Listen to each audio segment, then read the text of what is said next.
Okay, realize that the audio kind of sucks in the last video. We are going to end up doing this. This is actually the onboard audio for my iPhone. So we will see. I had the mic turned down to literally 1 on the gain setting, and oh my dear God, it had static. So, today we are making the primer for our rubber stars. Now, we are using flammable ingredients, and the product is in fact flammable. The problem is if we held a fire to them, they would light, but we're not. We're putting these in a mortar shell, it goes up, it has 1 second from the burst of the charge to light. So we need to make sure it's going to burn. So here, we are making 2 different kinds of prime. This one, BP Rubber Star Prime. Same ingredients, potassium nitrate, mixed with a little bit of carbon, sulfur. The thing that's different is we have magnesium aluminum, or magnesium, as an igniter. So we have our portions of it. We're going to make a 3 ounce batch. When we make stars, we're going to coat them in this primer, and it will help them burn. The first thing is, the finer your magnesium is, the faster and the hotter it burns, but also the more coarse your magnesium, the slower it burns, the longer it lasts. And you'll notice a bunch of metal shavings in here. Now, the reason that they do that is DOT requirements for transport.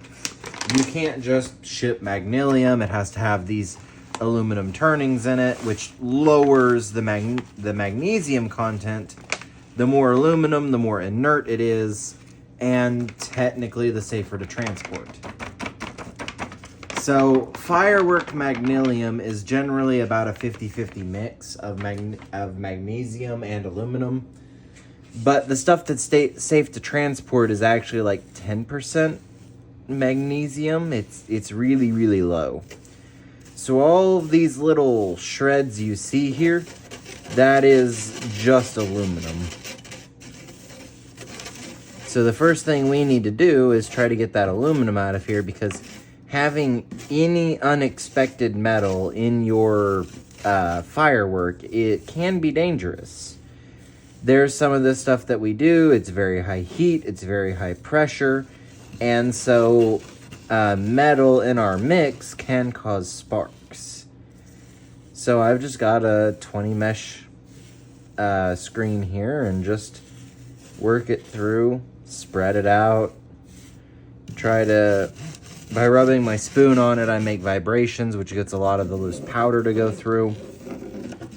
Gonna end up having to sweep, get all these aluminum shavings off of here. But yeah, our first priority here is literally just to get these aluminum shavings out of our magnesium. It's something that by weight, you make it like 10% magnesium, when in reality for fireworks, you need a 50-50 ratio.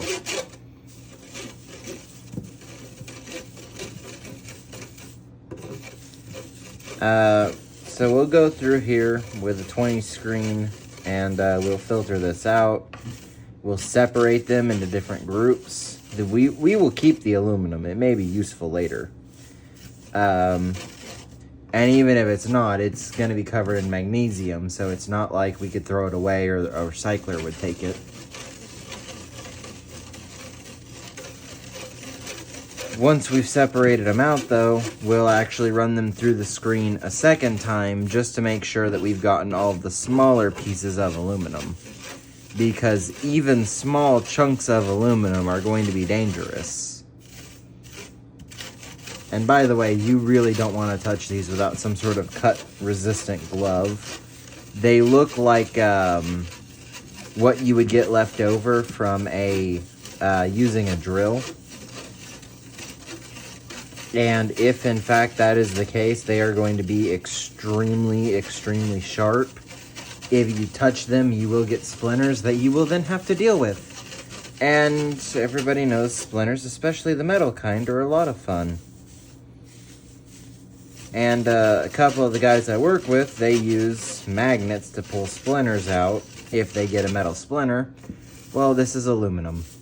Aluminum is non-magnetic. So no, a magnet will not work to get the splinters out.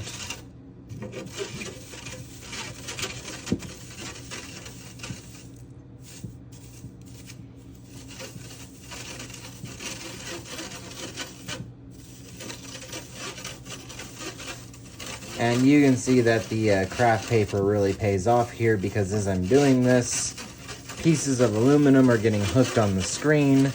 They're getting thrown every which direction, even though I am really not moving with all that much force.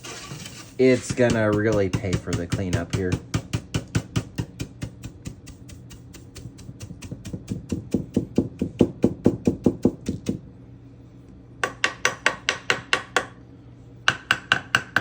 So that's our aluminum separated.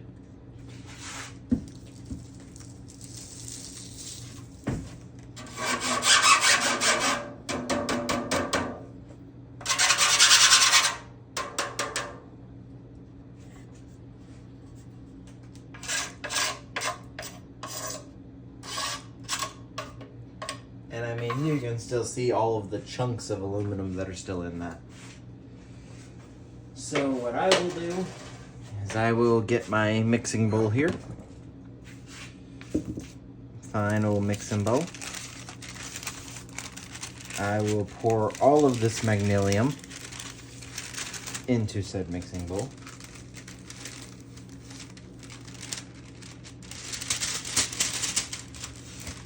We can now spread it back out. Throw our screen back on here. And now, attempt to filter a second time.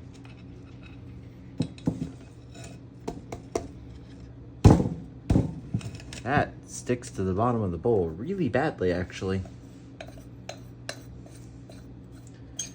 My bowl may not be completely dry from the last mix, which is totally possible.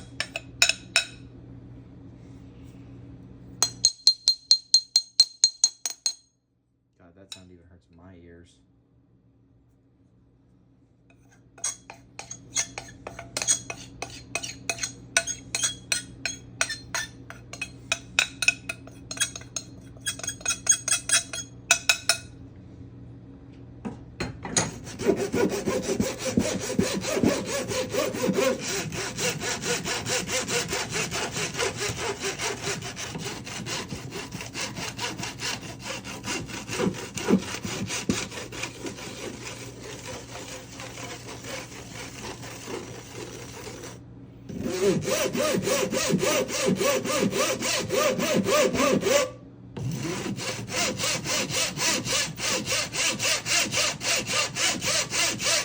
So the problem is here, we don't want to turn the aluminum through the screen. So by just putting our spoon on the screen, we end up creating vibrations that'll send a lot of the finer powders through.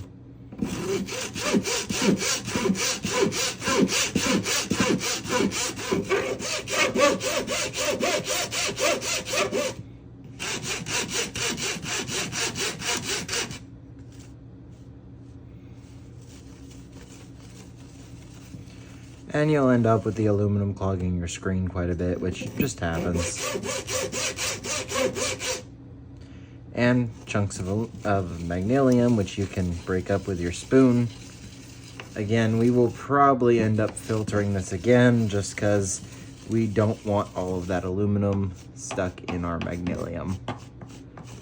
Any kind of metal in fireworks is bad, unless you're explicitly planning for it to be there. One of the reasons is metal can hit each other, cause sparks, and I don't know how flammable aluminum is, but these big long pieces of aluminum are probably not good for our stainless steel tooling.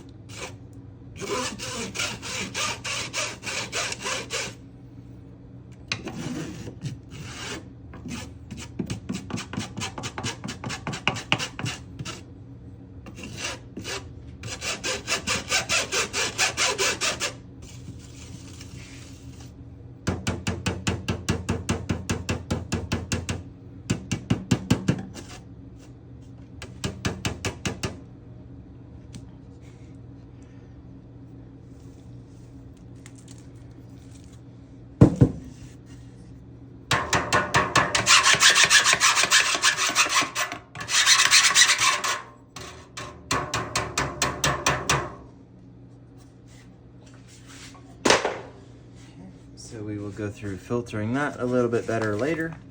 Clean up the workbench for now and get ready to mix some chemicals.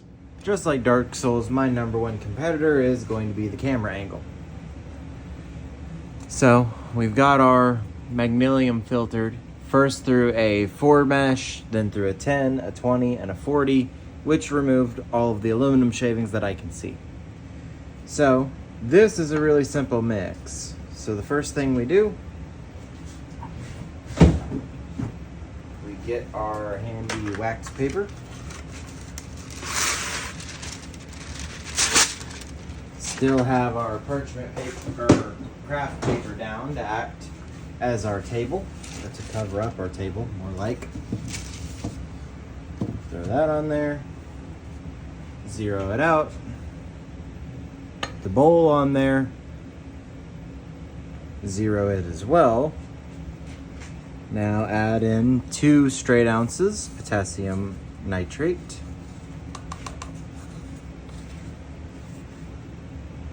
Add in 45 of an ounce charcoal. Add in 25% sulfur. 0.15 of magnesium. And then red gum is going to be our binder in all this. So it'll get another 0.15. The magnesium makes it a little bit more reactive, so it'll burn, and then the red gum acts as our binder. So we've got 2.99. We were aiming for 3 ounces because I make these in 3-ounce batches. That's all we needed the scale for. So now to mix it, we do kind of a 2-purpose operation. We take our 40 mesh, this is actually my 20 mesh screen. Shake these around a little bit, get them to mix, and then pour them in the screen.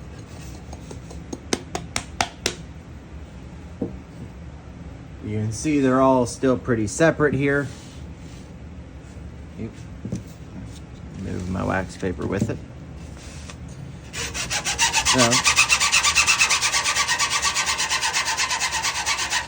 and just like that, we can see all of our clumps. Use the back of our spoon to break them up. Get that piece of aluminum out of there.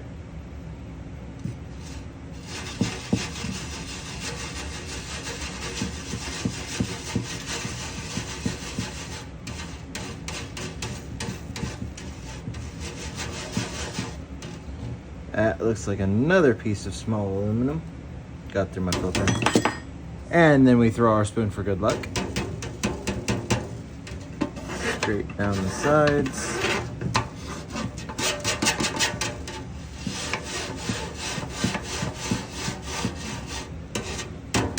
So now we will actually pour our screen back into our mix. Move our wax paper around a little bit to mix it.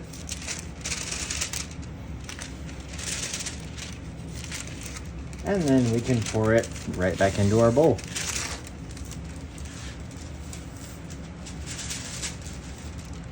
Put our wax paper back out, screen back on it, and pour our mixture again. So you can see it's a little bit more homogeneous now.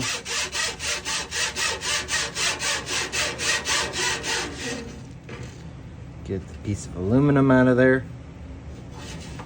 And the clumps we're going to try to break up.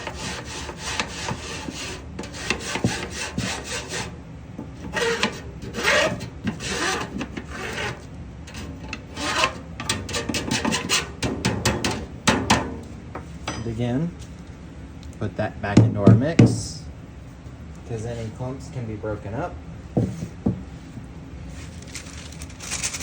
Mix this up a little.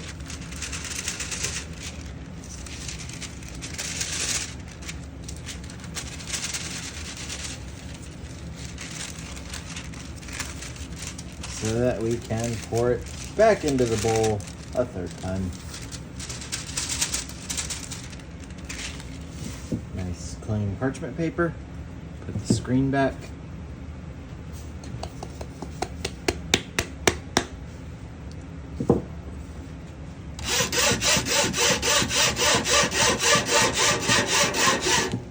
Now this is going to be my third and final screen, so give it a couple taps. I will not be reintroducing that. And what we have left here is going to be our black powder prime. You can see a fairly homogeneous mix at this point. We don't have to worry about anything separating. Just like Dark Souls, my biggest boss fight here is going to be the camera. So we have a airtight container labeled what's in it. Pop that off there. I actually keep a silica pack in here. Try to keep it dry.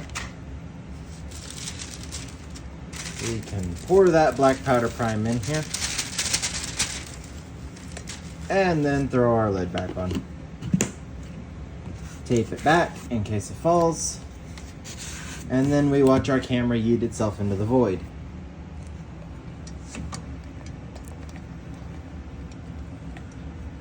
So, again, taping my lid on, it is a recycled coffee tin.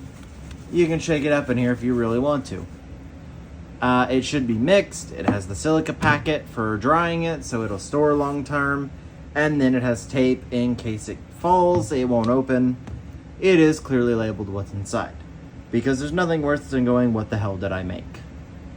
And that is our black powder prime done. Okay, so now we are going to make our second star prime, which is our hot star prime. Now we are using potassium perchlorate instead of nitrate, charcoal, red gum, and magnesium. Again, red gum is really just our binder. The flammables are magnesium, charcoal, and potassium perchlorate. This is going to give us a very reactive mix that, again, if you held a torch to this, it would go off. But what we're wanting here is whenever a shell breaks, that it's able to ignite it. It needs to get just a flash of heat and be set off. So we'll put our bowl on the scale here, see if we can get that. So in goes 2.15 ounces of potassium perchlorate, perchlorate, whatever, 0.4 ounces of charcoal,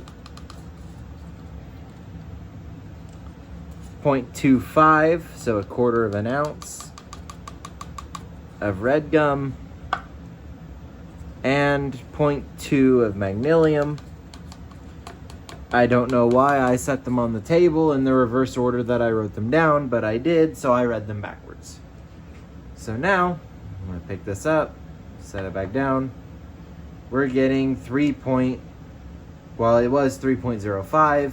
The scale is a little bit bipolar, so me and it get along really well, 3.07. We're aiming for 3 ounces, that is close enough. We are within our margin of error of the scale. And then we will just do another simple mix. Put our 20 mesh screen down. Get everything onto it.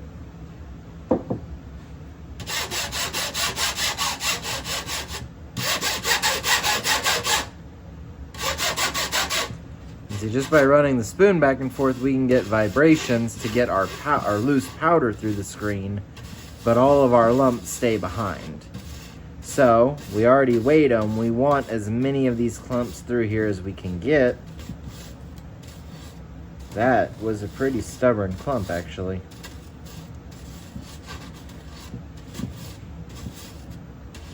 I believe potassium perchlorate is one of those chemicals you can actually put in a coffee mill. But the problem with that is that you have to have a dedicated coffee mill for fuels and oxidizers.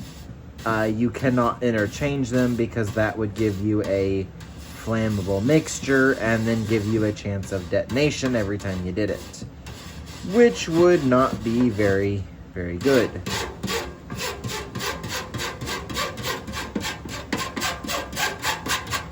We don't throw away our hot trash because a new garbage truck costs a $500,000. We do not want to summon the fire department because I don't even want to think about how much that would cost. So we'll dump it back onto our screen. We can move our wax paper around a little bit to mix this together.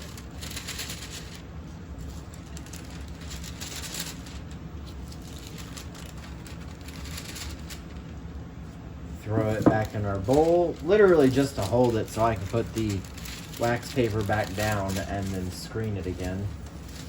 If you wanted to use two pieces of wax paper, you know, you could legitimately do that and it probably wouldn't make any difference. It's just, I go through a lot of wax paper, as you could probably imagine.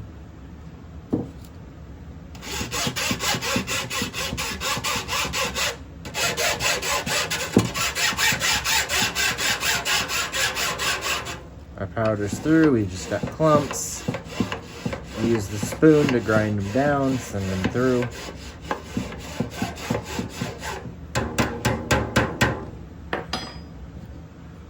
Dump that back in there. Give her a little mix again.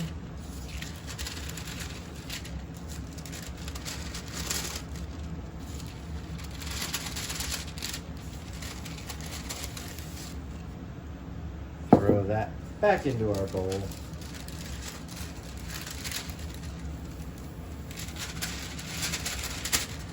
And for anybody wondering, the acetone in the shot is because I forgot to move it. My camera mount is a clamp. It would not clamp to where I have it, so I had to acetone everything so that I could use duct tape. How can you tell this is a high quality production?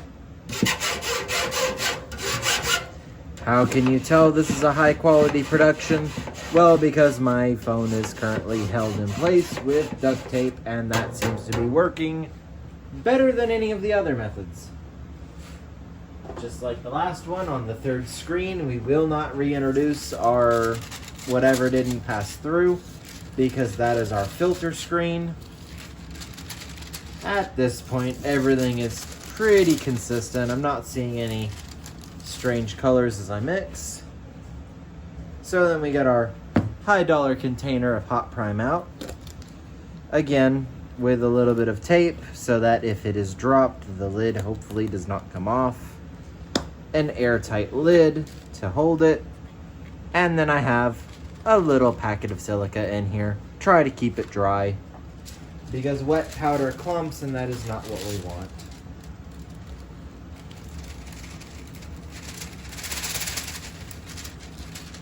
So that is the hot prime all in one container. Put the lid back on because we are not ready to use it yet. It is taped to prevent drops. It is labeled so I know what is in it.